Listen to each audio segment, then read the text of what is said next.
আল্লাহু আকবার, লা ইলাহা ইল্লাল্লাহ, আল্লাহু আকবার লিল্লাহিল হামদ।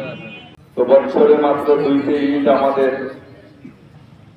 2 মাস 10 দিনের পার্থক্যে আমাদের পরপর দুইটি ঈদ। তো সারা বছর সব কর্মকাণ্ড করি, কাজকাম করি, কর্ম নিয়ে ব্যস্ত সকলেই থাকি। বছরে দুইটা ঈদের দিন আমাদের উচিত যে সকল কর্মকাণ্ড থেকে শর্ত অনুযায়ী আমরা ফারেগ হইয়া এই ঈদগাহে একটু আগে আগে আসার চেষ্টা করব। ঈদ উল ফিতর সম্পর্কে হুজুর বলেন প্রত্যেকটা ঈদে আগে আগে পড়া সুন্নাত। তার মধ্যে ঈদ উল আজহা সম্পর্কে হাদিসে আসছে, ইশরাকে রক্ত, সূর্য উদয়ের 22 মিনিট পরে ইশরাকে রক্ত শুরু হয়। ইশরাকে রক্ত শেষ হওয়ার পরেই ঈদের নামাজ পড়া উত্তম। ঈদ উল আজহা যেহেতু কুরবানি, যেহেতু ঈদ উল আজহার দিনে আমাদের কুরবানি সংক্রান্ত সকলেরই ব্যস্ততা থাকে, এজন্য ঈদের নামাজ, ঈদ উল আজহার নামাজটা খুব তাড়াতাড়ি পড়া। পাশাপাশি এর দ্বারা আরেকটা সুন্নতের আমল সম্ভব হয়, সেটা হলো হুজুর বলেন ঈদ উল ফিতরের দিনের সুন্নত একরকম, ঈদ উল আজহার সুন্নত আরেক রকম। ঈদ উল ফিতরের দিন ঈদগাহে আসার আগে কিছু মিষ্টান্ন খাওয়া। আমাদের দেশের প্রথা সিমাই, তারপরে পায়েস ইত্যাদি আমরা খেয়ে থাকি। আর আরবিয়ানদের স্বভাব হলো তারা খেজুর খায়, গাওয়া খায়। তো বাহারহাল কিছু মিষ্টি খেয়ে ঈদগাহে আসা, ঈদ উল ফিতরে আসা হলো ঈদ উল ফিতরের দিনের সুন্নাত। ঈদগাহে আসার আগে কিছু খাওয়া। আর ঈদ উল আজহার দিনের সুন্নাত হলো, ঈদের দিন ঈদ উল আজহার দিনের সুন্নাত হলো কুরবানির জন্তু যারা কুরবানি করবে, বিশেষ করে যারা কুরবানি করবে তারা কুরবানির জন্তুর গোশত দিয়ে দিনের প্রথম খানা খাওয়া, তার আগ পর্যন্ত রোজা রাখা। আজকের দিনে পূর্ণ রোজা হারাম, আজকের দিনে সারাদিন ব্যাপী রোজা রাখা হারাম।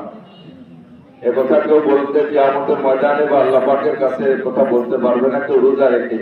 যে আজকের দিনেও যদি কেউ রোজা রাখে আর রোজা রেখে ইফতারি সামনে করে যদি দোয়া করে, আল্লাহ দেখো সবাই গরু খায়, কত খাওয়া দাওয়া আনন্দ চলতেছে, আমি আজ আমার নফসকে দমন করে, আমি আমার নফসের সাথে জিহাদ করে আজ আমি রোজা রাখছি।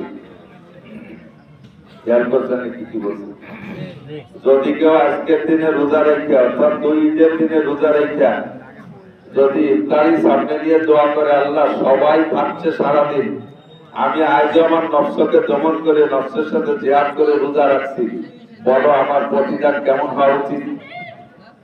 আমাকে কি দেওয়া উচিত? আল্লাহর পক্ষ থেকে বলে তোমাকে পানিশমেন্ট দেওয়া উচিত, তোমাকে জুতা ফুটা করা উচিত। বিবাহের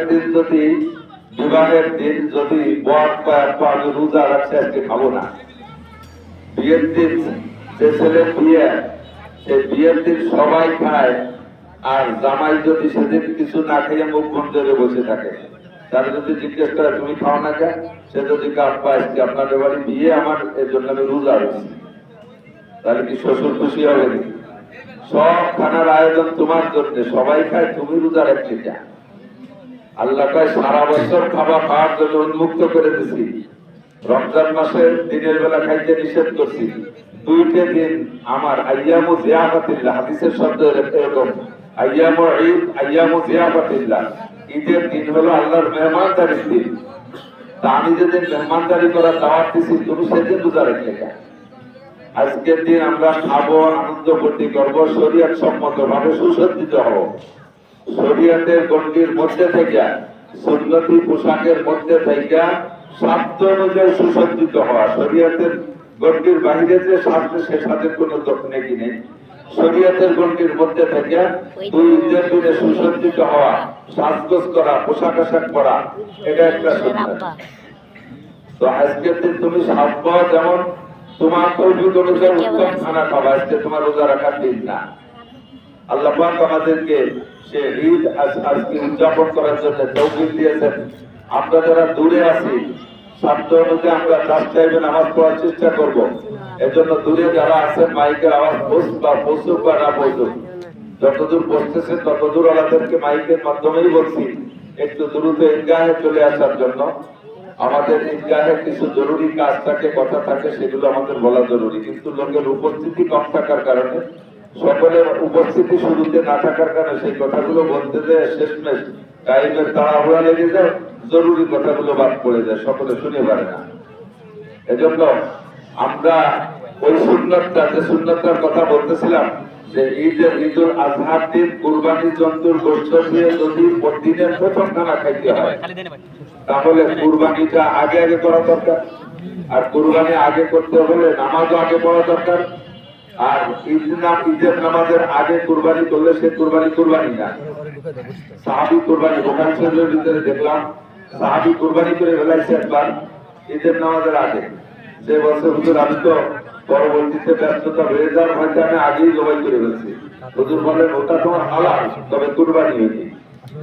যেহেতু বিসমিল্লাহ আল্লাহু আকবার বলে জবাই করছো, গোশত হালাল, কিন্তু কুরবানি আদায় হয়নি, কুরবানি আবার আদায় করতে হবে।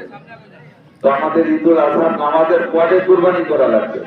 আর এতে নামাজ পড়তে পড়তে যদি আমরা 8টা 9টা 10টা বাজায় গেলি আর এতক্ষণ না খেয়ে থাকা, এরপরে কোরবানির জন্তু জবাই হবে, গোশত তৈরি হবে, রান্না হবে, এই করতে করতে বেলা 2টা 3টে বেজে যায়। অতক্ষণ পর্যন্ত মানুষের ধৈর্য ধরে থাকা কঠিন হয়ে যায়। অনেক জায়গা আলহামদুলিল্লাহ শুরু হয়ে গেছে, ফজরের নামাজ পড়েই প্রস্তুতি, ইশরাকের নামাজের পরেই ঈদের নামাজ হয়ে যায়। ঈদের নামাজ হয়ে যায় বাড়িতে কুরবানি করলে কমপক্ষে 10টা 11টার ভিতরে, সর্বোচ্চ 10টা 11টার ভিতরে গোশত যে দিনের প্রথম দিনের খানা খাওয়া সম্ভব হয়। আমরা পরবর্তীতে আলোচনা সাপেক্ষে ইনশাআল্লাহ আমরা এই টাইমটা আরো আগে নিয়ে আসার চেষ্টা করবো। তাতে কি আপনারা একমত থাকবেন? ইনশাআল্লাহ থাকবেন তো? ইনশাআল্লাহ আল্লাহ কবুল করুন।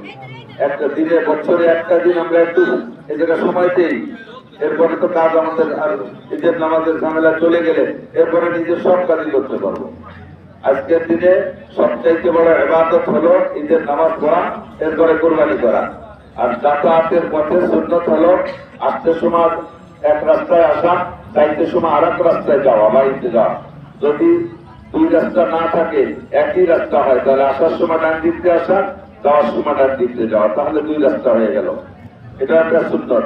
আসা এবং যাওয়ার পথে একটু উচ্চস্বরে তাকবীর বলতে বলতে আসা যাওয়া। আল্লাহু আকবার, আল্লাহু আকবার, লা ইলাহা ইল্লাল্লাহু, আল্লাহু আকবার, আল্লাহু আকবার, লিল্লাহিল হামদ। আলোচনার ফাঁকে ফাঁকেও যার যার কায়দায় বিনা আওয়াজে আপনি তাকবীর করতে পারেন। তাকবীরটাই সবচেয়ে গুরুত্বপূর্ণ। তাকবীরটার সূচনা হয়েছে হযরত ইসমাঈল আলাইহিস সালাতু ওয়াস সালামকে যখন ইব্রাহিম আলাইহিস সালাম জবাই করার জন্য প্রস্তুতি নিলেন, জবাই করার জন্য সব চেষ্টা চালাচ্ছেন, জবাই ছুরিয়ে চালানো শুরু করে দিয়েছেন। ইতিমধ্যে আল্লাহ পাকের হুকুম হয়েছে জবাই হবে না, ছুরিতে কাটে না। কেন কাটে না আল্লাহই ভালো জানেন। তো এই না কাটার ভিতরে ইব্রাহিম আলাইহিস সালাম নিজের চোখ বেঁধে এনেছেন। যতক্ষণ পর্যন্ত ছুরিতে রক্ত না পাবে, পশুর ওনার সন্তানের গলার ভিতরে ছুরি না ঢুকবে, ঢুকলে তো টের পাওয়া যাবে, অতক্ষণ ছুরি চালাবেন। তো ওদিকে ইসমাঈল আলাইহিস সালামের জবাই করার সিদ্ধান্ত আসমানের পক্ষ থেকে হয়নি, শুধু প্রসেস তৈরি করা। এতটুকু করার পরে যতক্ষণ পর্যন্ত ওনার ছুরিতে রক্ত না পড়বে, ততক্ষণ উনি পৌঁছাইতেই থাকবে। আল্লাহ পাক রব্বুল আলামিন হযরত জিবরীল আলাইহিস সালামের মাধ্যমে জান্নাত থেকে একটা প্রাণী পাঠাই দিলেন, বলা হয় দুম্বা। এই দুম্বাটা নিয়ে আসার সময় জিবরীল আলাইহিস সালাম উপর থেকে তাকবীর বলতে বলতে আসতেছিলেন, আল্লাহু আকবার, আল্লাহু আকবার, আল্লাহু আকবার, আল্লাহু আকবার, এই তো জিবরীল আলাইহিস সালাম বলতে বলতে আসতেছিলেন। তো উপরের থেকে যখন এই তাকবীরের আওয়াজ শুনছেন, হযরত ইব্রাহিম আলাইহিস সালাতু ওয়াস সালাম ছুরি চালানোর দুটোতে একটু উপর দৃষ্টি দিয়েছেন, নজরটা বা খেয়ালটা একটু উপর দিক দিয়েছেন।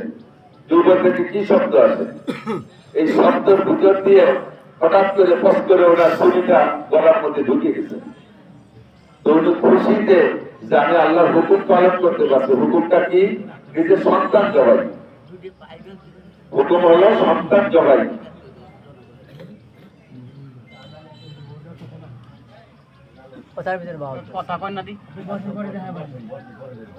সন্তান জবাই স্বপ্ন মাধ্যমে হুকুম। এই হুকুম পালন হয়ে গেছে, এই খুশিতে উনি বলেছেন আল্লাহু আকবার, লা ইলাহা ইল্লাল্লাহ, আল্লাহু আকবার। ইব্রাহিম আলাইহিস সালাম বলছেন লা ইলাহা ইল্লাল্লাহ, আল্লাহু আকবার। আল্লাহ ছাড়া কোনো মাবুদ নেই, আল্লাহই বড়। আমার সন্তান বড় না, আমার সম্পদ বড় না, আমার আল্লাহই বড়। তাই আল্লাহর হুকুমে আমি সন্তান জবাই করছি। খুশিতে উনি বলে উঠছেন লা ইলাহা ইল্লাল্লাহ, আল্লাহু আকবার। তো যখন উনি বুঝছেন যে জবাই হয়ে গেছে, আর উনি এই কলেমাও পড়ে ফেললেন, এবার উনি চোখ খুলছে, দেখি কেমন জবাই হলো, জবাই করে আমার বাচ্চাটা কেমন করতেছে, এটা দেখতে একটু শখ হয়। তো চোখ খুলে দেখে হযরত ইসমাঈল আলাইহিস সালাম দাঁড়িয়ে আছে। হযরত ইসমাঈল দাঁড়িয়ে আছে, বলি না সুবহানাল্লাহ। ইসমাঈল দাঁড়িয়ে, তখন উনি চোখ খুলে বলেন, এ তুমি দাঁড়িয়ে গেছো কিভাবে? আরে তোমরা আসলে কোথা থেকে, তুমি কেন উঠলে? আমারও তার দিকে রোধ করছে যে তাহলে তো আমি আল্লাহর হুকুম পালন করে, তো তোমরা জবাই হলো, আমার তো হুকুম হয়েছে সন্তান জবাই করা। তো হযরত জিবরীল আলাইহিস সালাম পিছন দিয়ে হাত টেনে ধরে বলছেন, আর সামনে বাড়বেন না। আল্লাহ পাক রব্বুল আলামিন আপনার থেকে যে স্বপ্ন দেখাইছে, স্বপ্ন আপনি যথাযথ বাস্তবায়ন করেছেন, এ পর্যন্তই শেষ। যদি ইসমাঈলকে জবাই করার সরাসরি হুকুমই হইতো তাহলে স্বপ্নে দেখাইতেন না। আমার মাধ্যমে আপনাকে অন্যান্য হুকুম যেমন ওদের মাধ্যমে পেয়েছেন, এটাও গঠন পাইছেন। আমি সরাসরি এসে বলতাম যে ইসমাঈলকে জবাই করে দেন, যেহেতু এটা এই পর্যন্তই শেষ হবে, ইসমাঈলকে জবাই করা লাগবে না, তাই আল্লাহ তাআলা আপনাকে স্বপ্নে দেখাইছে, স্বপ্নে পর্যন্ত পূর্ণ হয়ে গেছে। আল্লাহ পাক বলেন ওয়াইজিব তালা ইব্রাহিম রাব্বুহু বিকালিমাতিন ফাতাম্মাহুন্না, এরকম 30টা পরীক্ষা আছে না, সব পরীক্ষায় পাস। আল্লাহু আকবার। তো হযরত ইসমাঈল আলাইহিস সালাতু ওয়াস সালাম যখন জিবরিলের মুখে এই কথা শুনলেন যে আমার আব্বার স্বপ্ন বাস্তবায়ন হয়ে গেছে, আল্লাহর হুকুম আল্লাহ আব্বা বাস্তবায়ন করিয়ে ফেলেছেন, এই পর্যন্তই শেষ। এদিকে আব্বা আল্লাহর হুকুমও পালন করলেন, অপরদিকে আমার জানও বেঁচে গেল। তাহলে একটা শুকর হবে। হযরত ইসমাঈল আলাইহিস সালাম শুকর করলেন কার? উনি বলেন আল্লাহু আকবার ওয়া লিল্লাহিল হামদ, আল্লাহই বড়, প্রশংসা সব আল্লাহ। আব্বার প্রশংসা না, আব্বা আমারে বাঁচায় নাই, আব্বা আমারে মারার সব চেষ্টা চালাইছে, আমারে বাঁচাইছে আল্লাহ। এজন্য প্রশংসা কার? আল্লাহ। আমাকে খাওয়ায় কে? আল্লাহ। বাঁচায় কে? আল্লাহ। মারে কে? প্রশংসা পাবে কে? আল্লাহ। সুখ শান্তি দেনেওয়ালা আল্লাহ, বাঁচানেওয়ালা আল্লাহ। এই ইয়াকিন আমাদের মধ্যে তৈরি করা, এটা হযরত ইসমাঈল আলাইহিস সালামের ওই পবিত্র কথা দ্বারা প্রমাণ করছে। বয়সটা, বাচ্চার বয়স মাত্র কত? কোন রায়াতে আছে 7 বছর, কোন রায়াতে আছে, হাদিসে আছে 13 বছর। 13 বছরই না হলো, 13 বছরের বাচ্চারা, আমাদের বাচ্চারা কি বোঝে? কিছুই বোঝে না। আর এই 13 বছরের বাচ্চাকে আল্লাহ তাআলা এমন বুঝ দান করেছেন। তো ইসমাঈল আলাইহিস সালাম কলিজার টুকরা সন্তানকে জবাই করে আল্লাহর হুকুম বাস্তবায়ন করেছেন, আল্লাহর হুকুম বাস্তবায়ন করেছেন। আর আমাদের জন্য আল্লাহ পাক রব্বুল আলামিন হুকুম করেছেন ফাসাল্লি লিরাব্বিকা ওয়ানহার, তোমরা ঈদের নামাজ পড়ো, সাল্লি মানে ঈদের নামাজ পড়ো, ওয়ানহার একটা কুরবানি করো, কুরবানি করো, তোমাদের প্রিয় জিনিস কুরবানি করো। তো আমাদের প্রিয় জিনিস ইসমাঈল যদি জবাই হয়ে যেত, তাহলে তো আমাদেরও সন্তানগুলো, প্রথম সন্তানকে জবাই করা ফরজ হয়ে যেত, ওয়াজিব হয়ে যেত। আল্লাহ পাক মানুষ জবাই করাবেন না বলে ইসমাঈলকে জবাই হতে দেয়নি। এখন আমাদের প্রিয় জিনিস কি? প্রত্যেকটা মানুষের কাছে ধন সম্পদ অত্যন্ত প্রিয়, অর্থ সম্পদ সকলের কাছে প্রিয়। তোমার এই প্রিয় সম্পদের থেকে প্রিয় প্রাণী একটা ক্রয় করে তুমি জবাই করো। যেমন ইসমাঈল আলাইহিস সালামের পরিবর্তে দুম্বা জবাইতে সেটাকে আল্লাহ তাআলা পূর্ণ করে দিয়েছে, তেমনই তুমিও তোমার গৃহপালিত হোক বা ক্রয় করা পশু হোক, 4-5 প্রকারের পশু কুরবানি করা যায়, এই হুকুম আছে, এর যে কোনো একটা কুরবানি করলে হয়ে যাবে। আল্লাহ পাক আমাদের যাদেরকে তৌফিক দিয়েছেন, আমরা তো প্রস্তুতি নিয়েছি, অনেকের তৌফিক আছে, অনেকের তৌফিক আছে অথচ কুরবানি করতেছে না, এরকম মানুষ বহুত আছে। অভিযোগ কি, সমস্যা কি? তাদের সমস্যা হলো তারা কুরবানি করবেন না, পয়সা করি তো আছে, কুরবানি তো করবো, খাবে যারা তারা এবার বাড়ি আসবে না, খাবে যারা তারা বাড়ি আসবে না। খাওয়ার মানুষের অভাব, ওনার কয়জনে খাবে, তারা এবার টাকা খুলনা দিতেছে, এই জন্য কুরবানি করবে না। তাহলে কুরবানি কি নিজের খাওয়ার জন্য? আল্লাহ তারে কুরবানি করার তৌফিক দিয়েছে, সে লোকটা মাস ডেলি না হলেও সপ্তাহে হলেও একদিন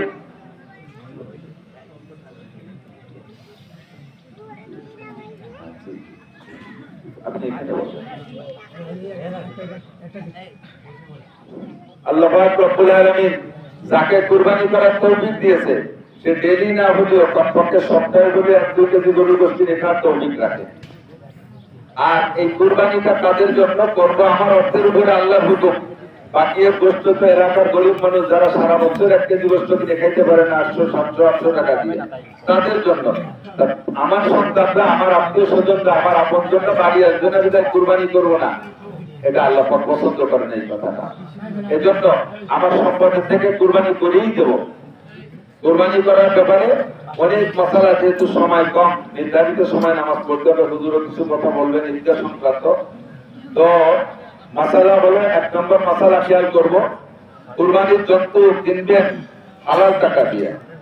হারাম টাকার কুরবানি হাদিসে আছে, তিরমিজি শরীফের হাদিস, লা সাদকাতা মিন গুলুলিন, কোন আর্থিক ইবাদত এ যদি হারাম টাকায় হয় তাহলে ওইটা আল্লাহর দরবারে কবুল হয় না। সতর্ক থাকবেন যেন কাহারও যদি 6-7 ভাগে কুরবানি দেন, তাহলে কোন এক ভাগী সম্পর্কে যদি আপনার জানা থাকে যে ওর টাকার মধ্যে সন্দেহ আছে, মেহরবানি করে তাকে যে কোনো কৌশলে এড়াই চলবেন, তাকে এড়াই চলবেন।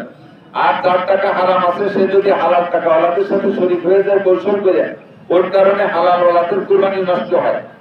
তো এখন তার কারণে হালাল ওয়ালাদের কুরবানি নষ্ট হয়ে গেল, কিন্তু তারা তো জানে না যে ওর টাকা হারাম, তারা তো জানে না, তাদের অজান্তে সে হারাম টাকা ঢুকেছে। তাহলে কি হবে ফয়সালা? এই যে কয়জনের কুরবানি ওর হারাম টাকার কারণে নষ্ট হয়েছে, ওই অন্য ইবাদত দিয়ে এদের কুরবানির গ্যাপ পূর্ণ করে দেবে, এদের কুরবানির ক্ষতিটা অন্য ইবাদত আইলে পুরো করে দেবে। আর এই 6 জনের কুরবানি নষ্ট করেছে, এটা তার কাছে সহায় দেওয়া হবে, এর গুনাহ তার কাছে হবে। এজন্য হালাল টাকা হওয়া একান্ত জরুরি। 2 নম্বর হলো, কুরবানির পশু জবাই করার ভিতরে আমাদের অনেক মশালা জানার আছে। এই ভাগ বটার ভিতরে একটা মশালা হলো, যারা কুরবানির গোশত কাটাকাটি করবে, এরা অনেক সময় দেখা যায় যে আমরা তো অনেকটা পয়সা দিয়ে করি, এটা সবচেয়ে উত্তম। যদি না হয় নিজেদের ভাই বোনেরা, স্বাস্থ্য ভাই বোনেরা তারা সহযোগিতা করে, এই জায়গা তাদেরকে এই কাটাকাটির ব্যাপারে, গোটা বাটার ব্যাপারে বিনিময় হিসেবে কুরবানির জন্তু থেকে একটা টুকরো গোশত দেওয়া যাবে না। কথাটা প্রত্যেক বছর বলা হয়, আবার 1 বছর পর তো ভুলে যাওয়া স্বাভাবিক, এর জন্য স্মরণ করাই দিই। এখানে একটা সমস্যা হয়, স্বাস্থ্য ভাই বোনেরা তার গোটা বাটা করছে, তাদেরকে যদি এর বিনিময়ে একটু বেশি না দেওয়া হয়, তারাও আবার পরে সমালোচনা করে, এত কষ্ট করলাম, একটু কষ্ট বেশি দিল না, সবাই যে যা দিল আমারও খাই দিল, এইগুলো তারা একটা অভিযোগ করে। এখন তাদের কাছে, তাদের জন্য মশালা হলো, তারা যদি এই অভিযোগ যাতে না করতে পারে, তাদের একটু বেশি দেওয়াই লাগে, স্বাস্থ্য ভাই বোনেদেরকে একটু বেশি দেওয়াই লাগে, এটা স্বাভাবিক। তো তাদের একটু বেশি দিতে হলে আগে তাদের বলতে হবে, তোমরা মন খারাপ করবা না, তোমরা আমার এই গরু ফুটাফুটি করছো যায়, তোমাদেরকে এর বিনিময়ে কিছু পারিশ্রমিক টাকার মাধ্যমে নিতে হবে। তাদেরকে 100 করে টাকা দেন, 200 করে টাকা দেন, 500 করে টাকা দেন। এই টাকাটা নেওয়ার ক্ষেত্রে তারা আবার এই কথা বলবেন না, ভাইরা তারা একটু কাজ করে দিয়েছে, তাতে আবার টাকা দিতে, আমরা কি টাকার ভুয়ো, এই গ্রাম্য বাংলায় এরকম করে না, এ কথা আপনি বলবেন না। যদি আপনার গোস্ত একটু বেশি নিতে হয়, তাহলে টাকা নিতে হবে, আপনার বিনিময় আগে নিতে হবে। তো কষ্টের বিনিময় তাদের দিয়ে দেওয়ার পরে 10 কেজি বেশি দেন, 20 কেজি বেশি দেন, তাতে আপনার কুরবানির ক্ষতি হবে না, কারণ তারা বিনিময় হিসেবে দিচ্ছেন না, এটা আপনার ভাই বোনেরা হিসেবে দিচ্ছেন। কিন্তু তার বিনিময় হয়ে যাবে যদি তারা কিছু না দেন, আর ওই কষ্ট করছে, কাটছে বাড়ছে, তার একটু বেশি দেওয়া উচিত। এই উচিত ঠিক রাখতে গেলে কুরবানি নষ্ট হয়ে যাবে। যে জবাই করবে তার কাল্লা কিচ্ছু দেওয়া যাবে না, জবাই করতে হলে বিনিময় হিসেবে রক্ত দেওয়া যাবে না। হ্যাঁ, জবাই যে করে দেবে তারে আপনি টাকা দিয়ে দেবেন, 2 লাখ টাকা দিয়ে, 2 লাখ টাকা দিয়ে আপনি কুরবানি করছেন, 2 লাখ টাকার কুরবানি আপনি আর তার উপরে 1,000 টাকা অতিরিক্ত দিতে পারবেন না, এটা ঠিক না। আপনি 2 লাখ টাকাতে কুরবানি করছেন, 1,000 টাকা জবাই করার দেন, সে সুন্দর করে দোয়া কালাম করে নিয়মতান্ত্রিক ভাবে আপনার হালাল পশুটাকে হালাল করে দেবে। এজন্য আমরা সেদিকেও খেয়াল রাখবো। আমাদের প্রাণপ্রিয় প্রতিষ্ঠান, যে ঈদগাহে আসি, বছরে 2টা ঈদের নামাজ পড়ি।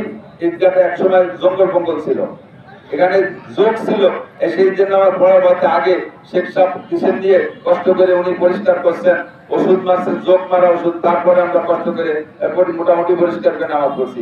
এখন সুন্দর একটা পরিবেশ হয়েছে।